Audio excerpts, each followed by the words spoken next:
every pot. And if you take the time, you may just find love out of it after all, waiting for you at the website. I want to hear your stories, by the way. If you do, and I wish for you the best, especially if we head back into a period of isolation. Never hurts to have more friends you can hang out with on Zoom. Like I hang out my virtual friendship with Mary Roach, coming up next on Coast to Coast AM. This is Ian Punnett.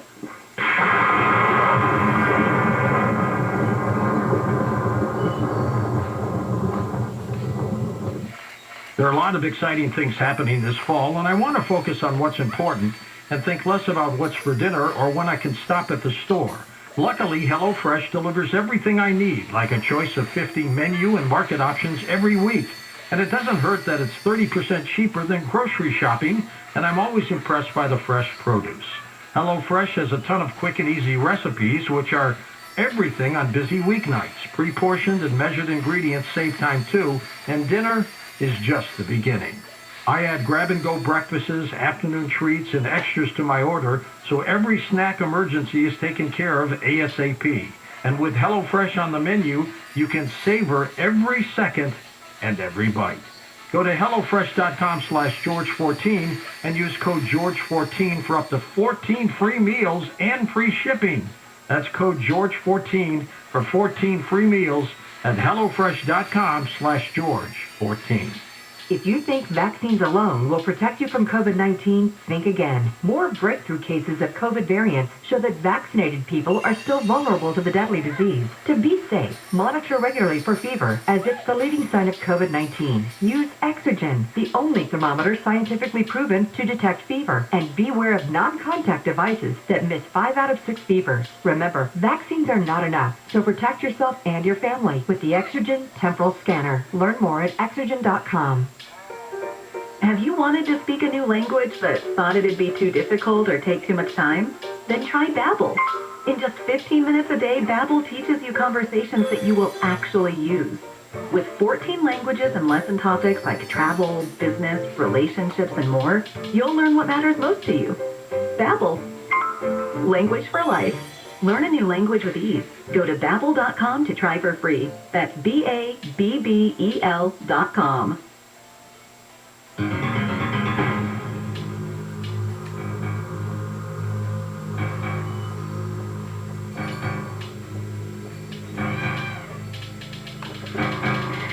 So, Mary Roach, we were just talking about man-eaters. We never really got back to the leopard thing, but I think this is where, again, we come down to is we can't regulate. With human beings, you can at least try to regulate behavior through the law. A little harder to do it in areas where an animal has decided to go rogue. Let me just start with that, too, because rogue elephant is an expression. Does that usually mean that an elephant has gotten a taste for marauding or for hurting humans, even if not eating them? Usually what's going on is just it's an elephant in must, which is that period where the male elephant has like way more testosterone in its system, and it's just kind of very aggressive towards other elephants, toward people, even towards inanimate objects. It's just on a kind of a rampage. So that's kind of that's usually what people are talking about. What humans it's like and they're off on their own. They're just really ornery. You don't want to be around them. So that's they're not. It's not like a psychiatric case. It's more just hormonally addled, biochemical kind of thing, like Spock in Punfar in the Star Trek series, or for the rest of the population, Penny Beer Night kind of thing. Penny Beer Night, exactly. Stay away. Yeah.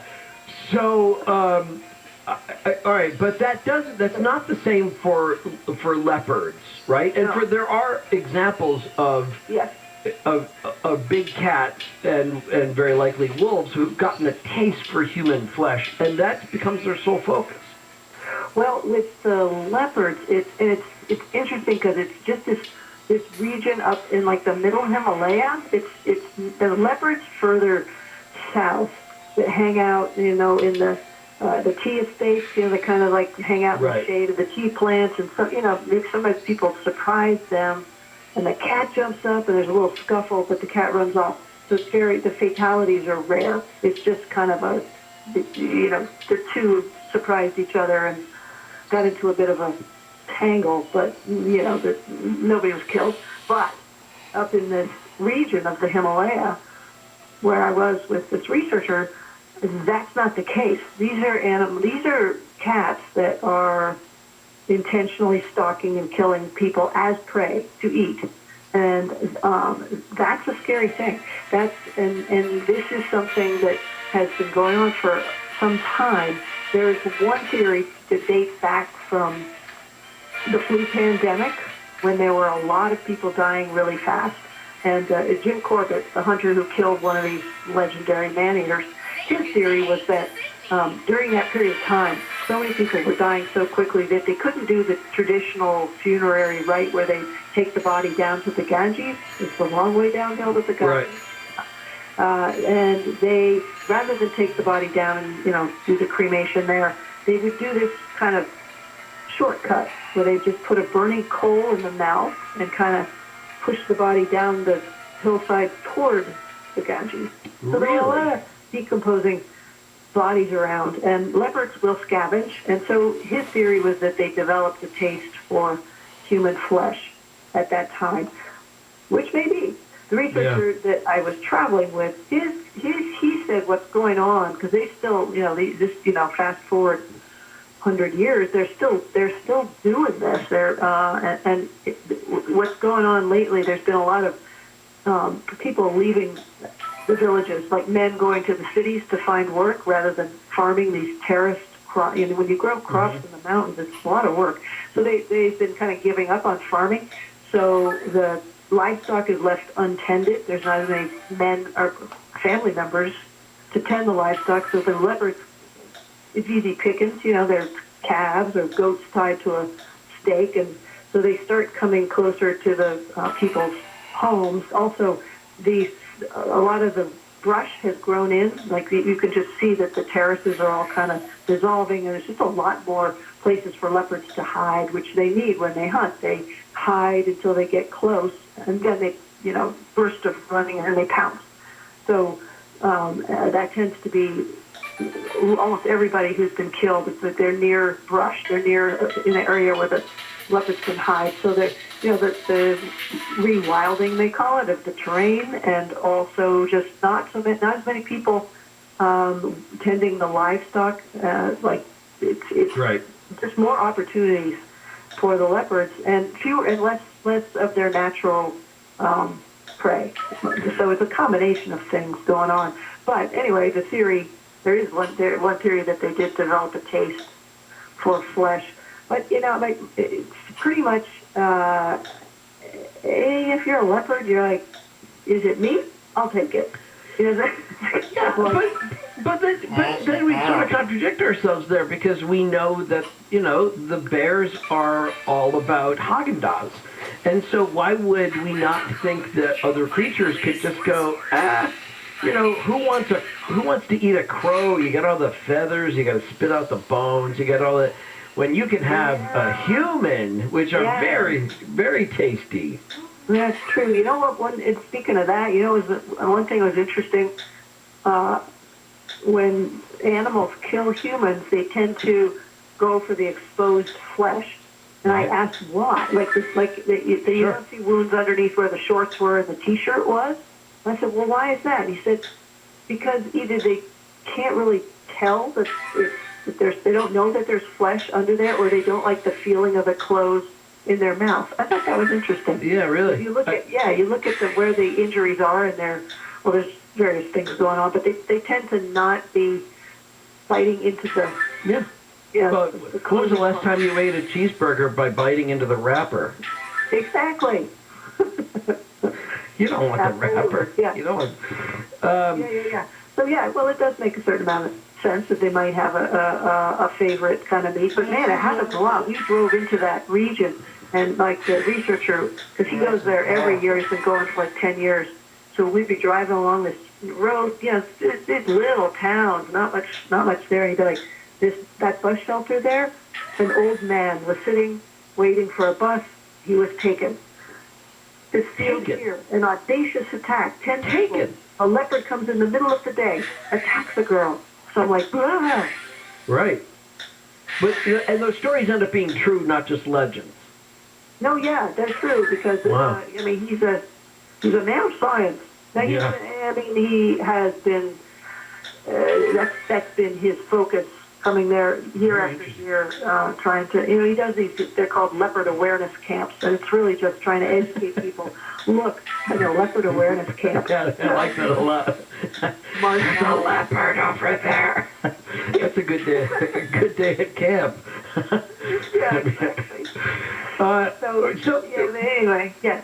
But that's actually where I was going with that question too. Is how do they then in other cultures deal with that? Because I mentioned, we've got conceal and carry, or we've got open carry for firearms in certain places, and at least, or you can have it in the rack in your truck or something.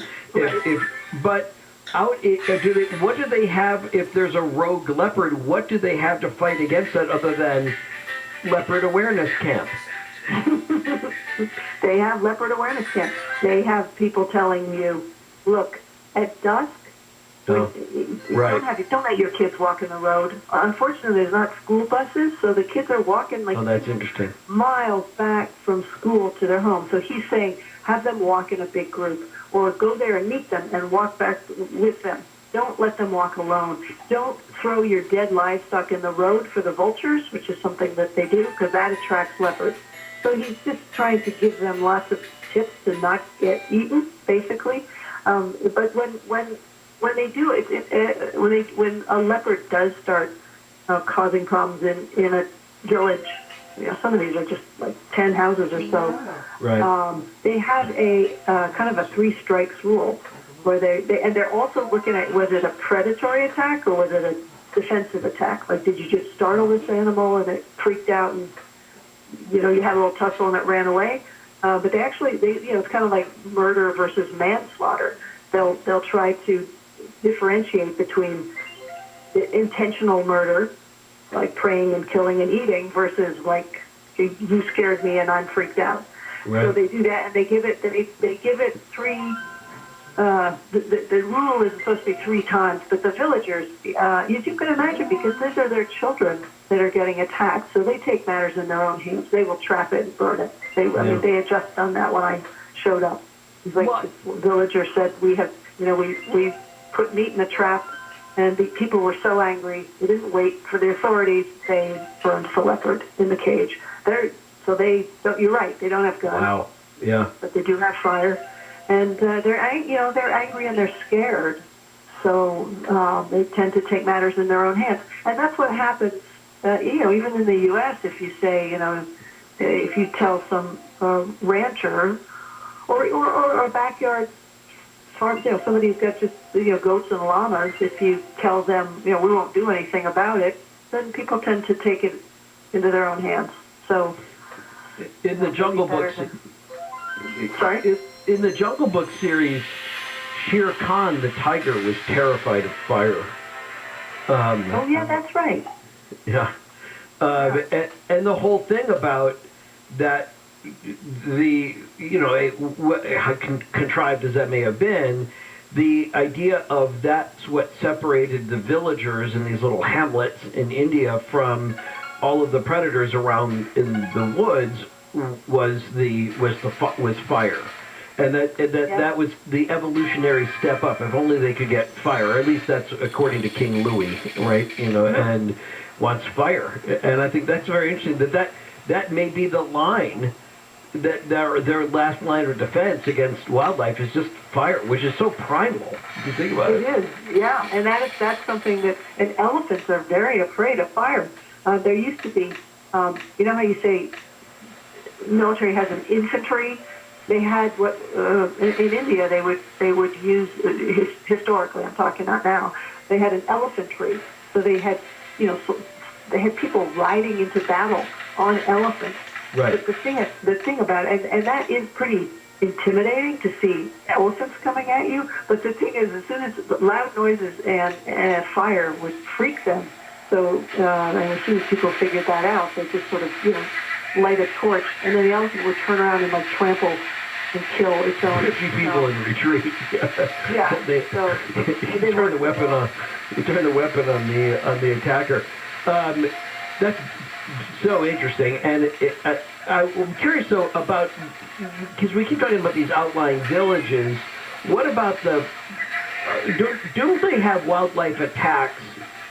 Again, this is sort of my Western view, in urban areas in India as well, especially I thought I'd heard stories about like gangs of monkeys or whatever that was coming in, or and you talk about macaques in the book, but a macaque attack just sounded, that was like, wow, that you couldn't ask for better on that. But whereas in India, they really do live in fear of gangs of wildlife that just kind of decide, no, we're going to run things for a while.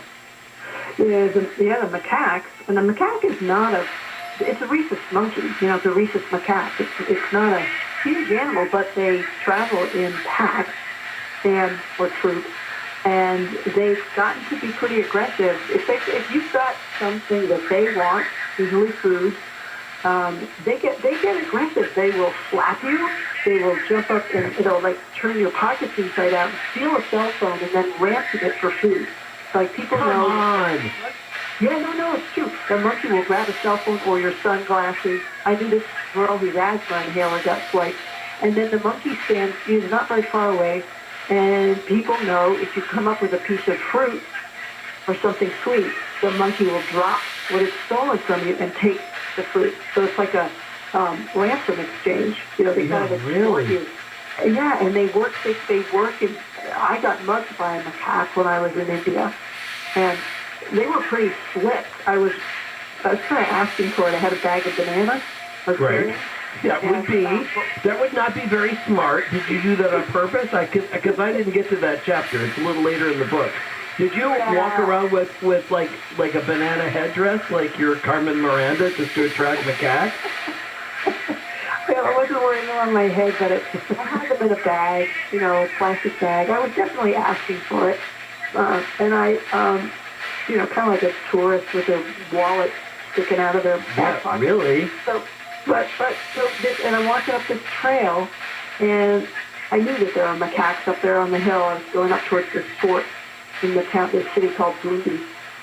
And sure enough, this little red head pops up from behind a rock, checking me out, steps into the path, like the bandits waiting for the stagecoach. Steps into the path. We're looking at each other, sizing each other up, and then out of nowhere, from behind, the second monkey comes, grabs the bag, takes off. They're pretty slick. That's very slick. I have a non-lethal suggestion on how to fight that. Yeah. Exploding die packs on bananas. I think you're onto something. So at least Serious. Look at that. Look at that banana. Right, and you got a blue macaque, to stay away from that one.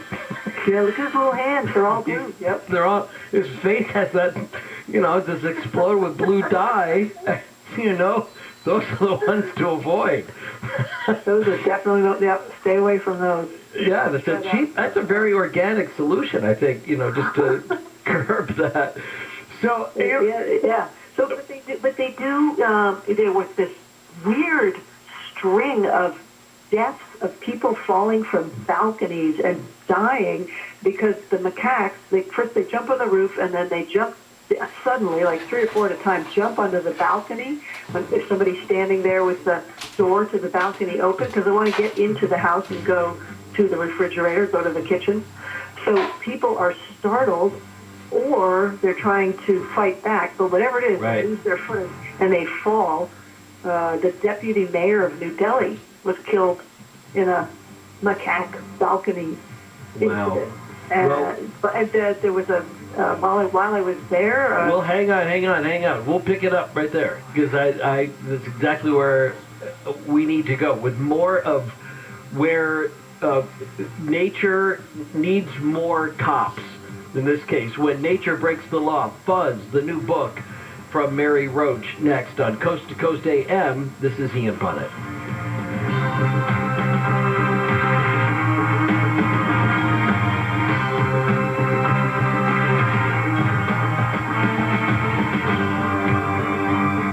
Kfi News on the hour, on the half, and when it breaks. I'm Brian Bruman from the KFI's 24-hour newsroom.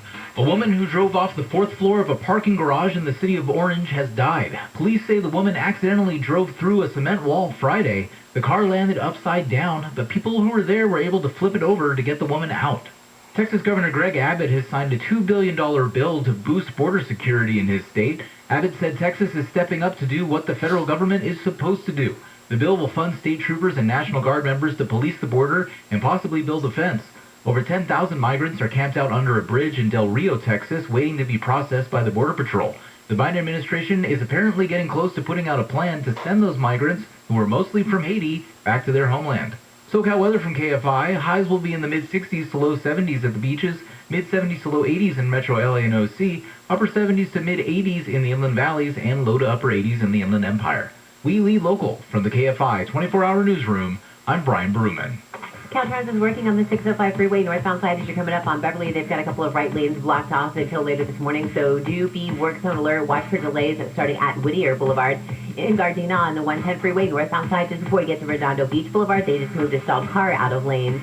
And if you're headed for the drive on the eastbound side of the 118, just before you get to Rocky Peak, there was an accident there. Everything's been taken to the off-route now, so you're out. Everything's out of the way, but you are going to see delays as you're coming up on the scene there, busy over towards Topanga Canyon. KFI in the sky helps get you there faster. I'm Rebecca Campbell. Hey, it's Dean Sharp. I got a question for you. Are you ready for football? Well, it is here. And everyone knows that hosting friends, family, and fans is always the best way to enjoy game day.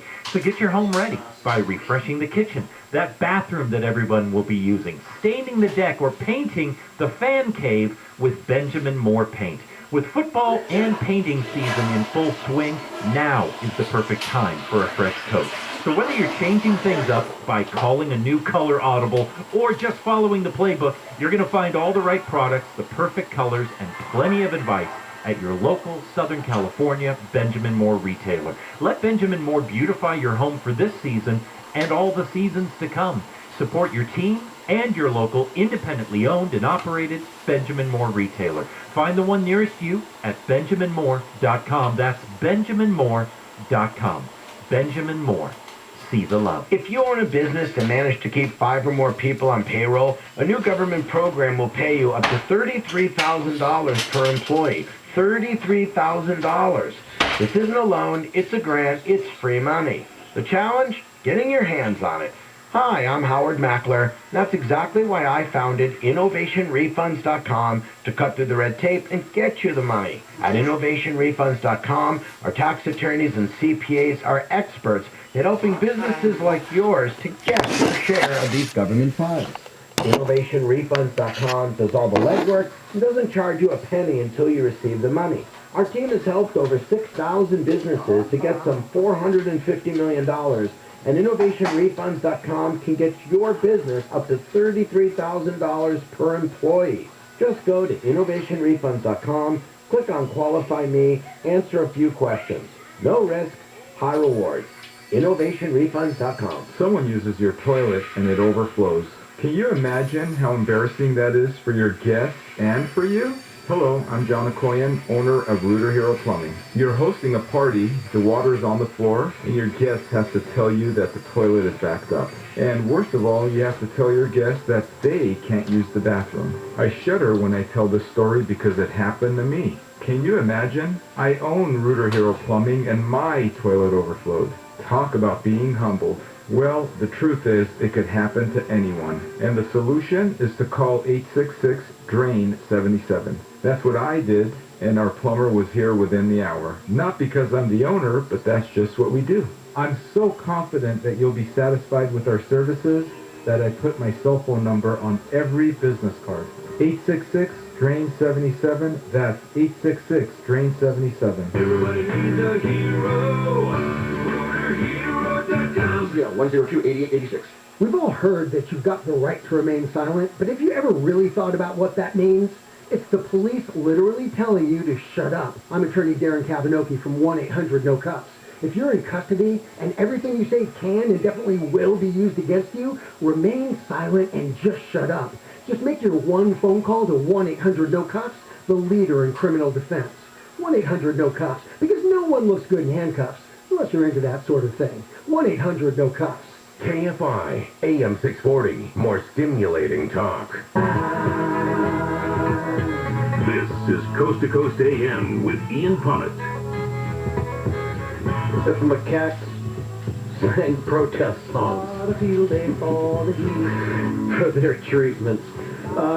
We left off there just before the bottom of the hour with Mary Roach on her new book, Fuzz. When nature breaks the law, we were talking about fighting back to macaque attacks with exploding banana die packs. That's my theory, but I think it would work, seemingly. It would certainly make it more colorful in India to have these cities covered in brightly dyed macaques who learn a lesson and stop stealing. And the way that Mary Roach was telling the story is that you got like two levels of the macaque attack. You got the perpetrator and then the fence. They take the stolen goods to the other monkeys who then trade it for more food, and that's why they were stealing cell phones, because they knew it had value. They were, on the evolutionary scale, we should all be terrified where that's going. It may not be Planet of the Apes, but it may be Planet of the Macaques before it's all over. We'll get back to the story she had just started into at the bottom of the hour on Coast to Coast AM. This is Ian Punnett.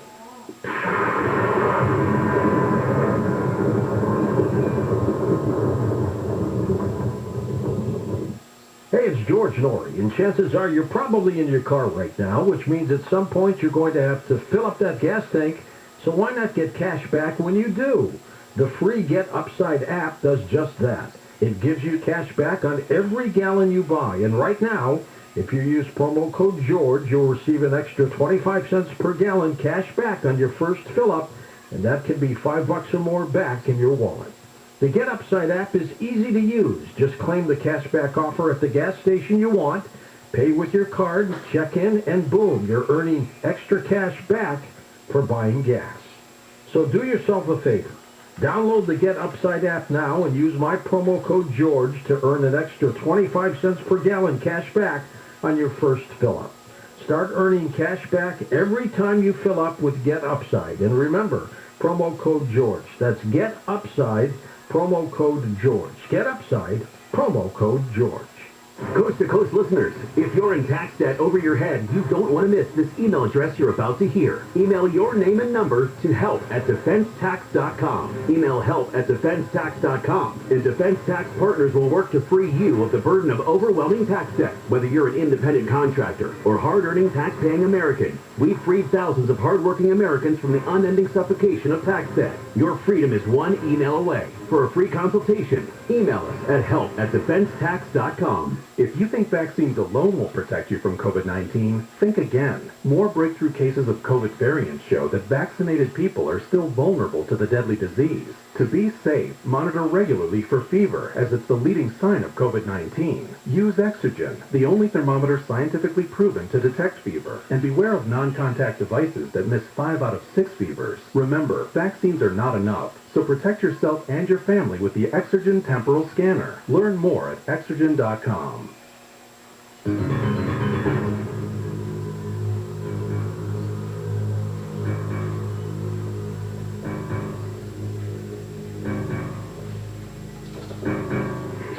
Mary Roach is a regular guest on Coast to Coast, and I know you're kind of tired because of your cat invasion last night. So thank you for hanging with us, and I know everyone's going to love talking with you coming up in the top of the hour. We'll open it up for phone calls. And as always, I don't even know where that's going to go. But I think there's a lot of people who have these kind of encounters with wildlife, and, you know, it'd be nice if there were better rules maybe written on how we're supposed to handle it, or or that that the animals themselves observed any laws whatsoever. And that's what brought us back to the macaques in India, and I think this is why you are America's premier funny science writer, is because you are an intrepid reporter, and you put yourself in the middle of that story by encouraging a macaque mugging so that you could write about it. Not everybody has that kind of integrity, Mary. Well, thank you very much. Yes, I do. I put myself on the line for my readers.